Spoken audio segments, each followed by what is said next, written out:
जय जोहार, नमस्कार। आप देख रहे हैं सुप्रभात न्यूज छत्तीसगढ़। आइए जानते हैं छत्तीसगढ़ की टॉप बड़ी खबरों को। इससे पहले छत्तीसगढ़ के कौन से जिले से न्यूज को कहां से देख रहे हैं, कमेंट में जरूर बताएं, साथ ही लाइक जरूर करें। साई कैबिनेट की बैठक 29 अप्रैल को कई बड़े मुद्दों पर होगी चर्चा।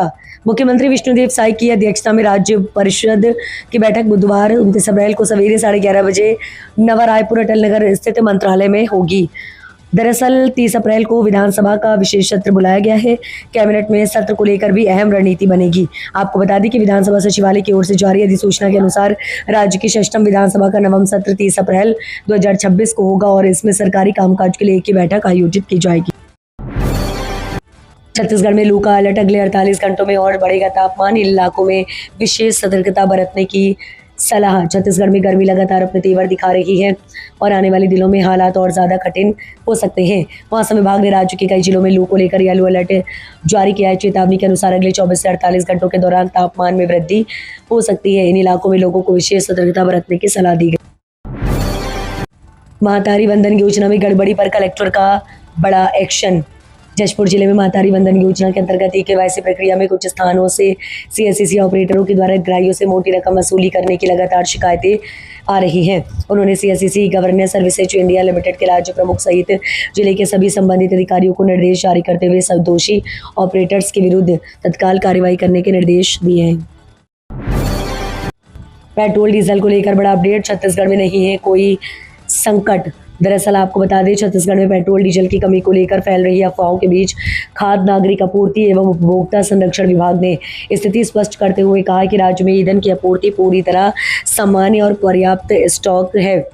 विभाग के अनुसार पश्चिम एशिया में बने हालात को देखते हुए राज्य सरकार लगातार पेट्रोलियम एवं प्राकृतिक गैस मंत्रालय के संपर्क में है ताकि प्रदेश में ईंधन आपूर्ति निर्बाध बनी रहे।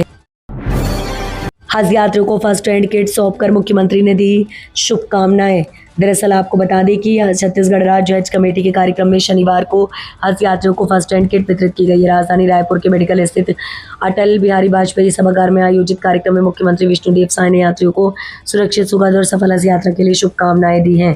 कार्यक्रम में मुख्यमंत्री ने कहा कि हज यात्रियों के स्वागत और विदाई से जुड़ना उनके लिए सौभाग्य की बात है। उन्होंने बताया कि इस वर्ष प्रदेश से 815 हज यात्री पवित्र यात्रा पर जा रहे हैं।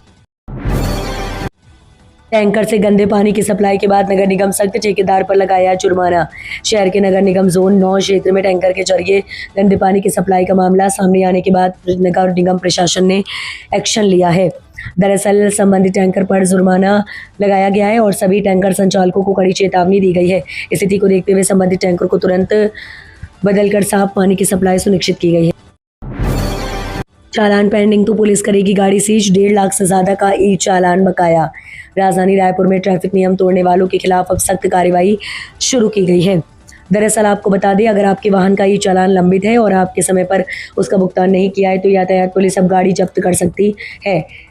बीते 2 दिनों में 135 वाहनों पर चालानी कार्रवाई की गई है। शहर में स्मार्ट सिटी प्रोजेक्ट के तहत लगभग सभी प्रमुख सड़कों, चौक चौराहों पर सीसीटीवी कैमरे लगाए गए हैं।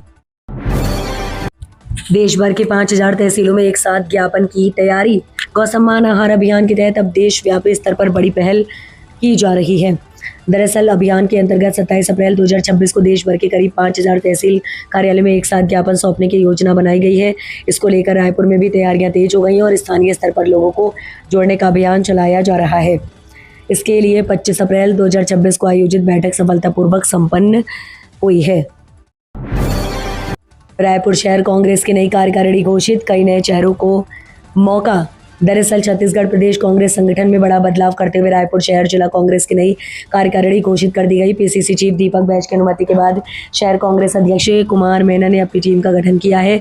नई कार्यकारिणी से संतुलन और संगठनात्मक मजबूती पर विशेष ध्यान दिया गया। घोषित कार्यकारिणी में कुल 61 सदस्यों को शामिल किया गया है। इसमें 12 उपाध्यक्ष, 19 महामंत्री, 20 सचिव और 10 कार्यकारिणी सदस्य बनाए गए हैं। जनगणना में गलत जानकारी देने वालों के खिलाफ प्रशासन सख्त, 3 बार मना किया तो सीधे होगी एफआईआर। दरअसल जनगणना 2027 को लेकर बिलासपुर प्रशासन सख्त नजर आ रहा है। अब जनगणना में सहयोग नहीं करने वालों पर कड़ी कार्रवाई की जाएगी। बिलासपुर कलेक्टर संजय अग्रवाल ने साफ कहा कि जनगणना कार्य में बाधा डालने या गलत जानकारी देने वालों के खिलाफ एफआईआर दर्ज की जाएगी। सरकार ने आम नागरिकों को स्वयं गणना का विकल्प भी दिया है, जिससे लोग घर बैठे ही अपनी जानकारी ऑनलाइन भर सकते हैं। वाहन डीलरों की मनमानी पर लगाम, एसेसरीज और बीमा के लिए नहीं डाल पाएंगे दबाव। दरअसल वाहन की खरीदी के दौरान अब ग्राहकों पर वाहन डीलर बीमा और एसेसरीज क्रय करने के लिए अनावश्यक दबाव नहीं डाल पाएंगे। छत्तीसगढ़ परिवहन विभाग ने सभी पंजीयन अधिकारियों को निर्देश दिए हैं। जानकारी के मुताबिक प्रदेश में कई वाहन डीलर उनके शोरूम से गाड़ी खरीदने पर ग्राहकों से बीमा एसेसरीज लेने के लिए दबाव बनाते हैं। दवा व्यापारी संजय कुमार रावत ने इसे लेकर मुख्यमंत्री से शिकायत 95 करोड़ रुपए की विदेशी फंडिंग से सीजी में ईसाई मिशन सक्रिय। दरअसल परिवर्तन निदेशालय की जांच में एक बड़े विदेशी फंडिंग नेटवर्क का खुलासा हुआ है, जिसके तार छत्तीसगढ़ के माओवादी हिंसा प्रभावित छात्रों तक जुड़ते नजर आ रहे हैं। अमेरिका की मिशनरी संस्था द टिमोथी इंसेंटिव के बीच देश भर में लगभग 95 करोड़ रुपए का लेन देन हुआ। जांच में ये भी सामने आया कि बस्तर और धमतरी जैसे क्षेत्रों में इन कार्डों के माध्यम से करीब 1.5-6.5 करोड़ रुपए नकद निकाले गए हैं। बहू नहीं रखेगी सास का ख्याल तो जाएगी नौकरी, अनुपमा नियुक्ति पर हाईकोर्ट का बड़ा फैसला। अनुकंपा नियुक्ति और पारिवारिक दायित्व पर छत्तीसगढ़ हाईकोर्ट ने महत्वपूर्ण फैसला सुनाया है। जस्टिस ए के प्रसाद के सिंगल बेंच ने कहा है कि अनुकंपा नियुक्ति कोई व्यक्तिगत उपहार या विरासत मिली कोई संपत्ति नहीं है, बल्कि ये पूरे परिवार को आर्थिक संकट से उबारने के लिए दी जाने वाली सहायता है। कोर्ट ने बहू को चेतावनी दी है कि अगर उसके अपने आश्रित सास का भरण पोषण नहीं किया तो उसकी नियुक्ति रद्द कर दी जाएगी। आग से प्रभावितों को लेकर कांग्रेस जिलाध्यक्ष पहुंचे कलेक्टर के पास। शहर के राम मंदिर रोड स्थित मुकेश पटाखा प्लास्टिक गोदाम में लगी आग 40 घंटे लगती रही आग। दरअसल आपको बता दें कि इस अग्निकांड में आसपास के 809 घर भी हुए प्रभावित। प्रशासन व बिजली विभाग द्वारा एहतियातन 19 घर खाली कराए गए हैं। उन्होंने प्रभावितों को मुआवजा दिलाने तथा पटाखा प्लास्टिक व्यवसायी के खिलाफ FIR दर्ज करने की मांग करते हुए उन्हें ज्ञापन सौंपा। चावल जमा नहीं किया तो कार्रवाई तय, 74 राइस मिलर्स को नोटिस। रायपुर जिले में कस्टम मिलिंग चावल जमा करने की प्रक्रिया को लेकर प्रशासन ने सख्त रुख अपना लिया है। दरअसल आपको बता दें कलेक्ट्रेट परिसर में आयोजित समीक्षा बैठक में कीर्तिमान सिंह राठौर ने राइस मिलर्स को स्पष्ट चेतावनी दी है कि तय समय सीमा के भीतर चावल जमा नहीं करने पर कड़ी कार्रवाई की जाएगी, जिसके बाद किसी भी तरह की ढिलाई बर्दाश्त नहीं की जाएगी। CBSE निजी स्कूलों में अब सिर्फ NCERT किताबें अनिवार्य, महंगी निजी पुस्तकों के दबाव पर होगी कार्रवाई। दरअसल छत्तीसगढ़ में निजी स्कूलों की मनमानी पर रोक लगाने के लिए राज्य सरकार ने सख्त रुख अपनाया है। अभिभावकों और छात्रों पर निजी प्रशिक्षकों की महंगी किताबें, वर्कबुक या विशेष दुकानों ने सामग्री खरीदने के दबाव बनाने वाले स्कूलों पर कार्रवाई की चेतावनी दी गई है। बस्तर डिविजनल कमेटी के 47 नक्सलियों का तेलंगाना में सरेंडर। छत्तीसगढ़ के CPI संगठन से जुड़े 47 भूमिगत कैडरों ने शनिवार को तेलंगाना में सरेंडर कर दिया है। दरअसल आपको बता दें इन नक्सलियों ने पुलिस महानिदेशक भी शिवधर रेड्डी के सामने आत्मसमर्पण कर दिया। सरेंडर करने वालों में दंडकरणीय स्पेशल जोनल कमेटी के सदस्य और साउथ बस्तर डिविजनल कमेटी के प्रभारी हेमला यूथू उर्फ विज्जा भी शामिल हैं। महिला आरक्षण पर घमासान, भाजपा बोली महिलाओं के साथ विश्वासघात तो कांग्रेस ने कहा कर रहे दुष्प्रचार। महिला आरक्षण विधेयक को लेकर शहर में सियासी माहौल गर्मा गया है। भाजपा और कांग्रेस दोनों ही एक दूसरे पर आरोप प्रत्यारोप लगा रहे हैं। दरअसल भाजपा जहां कांग्रेस को महिला विरोधी बता रही है, वहीं कांग्रेस इसे भाजपा का दुष्प्रचार करार दे रही है। संकल्प भवन में प्रेस वार्ता को संबोधित करते हुए भाजपा की ओर से जिला पंचायत सदस्य दिव्या सिंह सिसोदिया और जिला महामंत्री अरोड़ा सिंह ने कांग्रेस और विपक्षी गठबंधन पर तीखा हमला बोला। रायपुर में निःशुल्क हार्ट फेलियर परामर्श शिविर 28-29 अप्रैल को विशेषज्ञ देंगे सलाह। Venkatesh super speciality hospital Raipur एवं देश के अग्रणी heart and lung transplant unit MGM health care Chennai के संयुक्त तत्वाधान में निःशुल्क हार्ट फेलियर परामर्श शिविर का आयोजन 28 एवं 29 अप्रैल 2026 को Shri Venkatesh super speciality hospital Kamar Vihar Raipur में किया जा रहा है। इस विशेष शिविर में हार्ट फेलियर एवं हार्ट ट्रांसप्लांट विशेषज्ञ डॉक्टर अंकिता कुलकर्णी द्वारा मरीजों को परामर्श दिया जा। बस्तर में इतिहास बचाने की मुहिम, ताड़पत्रों में खोजी जा रही संस्कृति विरासत। बस्तर में अब विकास के साथ विरासत संरक्षण पर भी खास जोर दिया जा रहा है।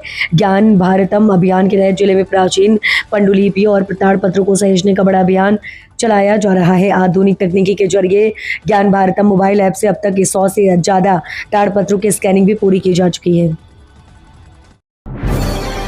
तेज गर्मी और पानी की कमी से जल जनित बीमारियों का खतरा। दरअसल आपको बता दें, छत्तीसगढ़ की राजधानी रायपुर समेत प्रदेश में तेज गर्मी और पानी की कमी के कारण जल जनित बीमारी को खतरा बढ़ गया है। गंदे या दूषित पानी के इस्तेमाल से पीलिया और बुनियादी बुखार के मरीजों में वृद्धि हो रही है। महामारी संचालक डॉक्टर सुरेंद्र पामभोई ने बताया कि इस साल अभी तक प्रदेश में लक्षण आधारित टाइफाइड के 8,756 मरीज चिन्हित किए गए। पिछले साल अप्रैल तक ये संख्या 10,954 थी। वहीं लैब कन्फर्ड टाइफाइड के मामले विगत वर्ष के 247 की जगह इस बार केवल 124 की रिपोर्ट हुए हैं। बिलासपुर ने रचा इतिहास, 50,000 से अधिक परिवारों के पक्के घर का सपना हुआ साकार।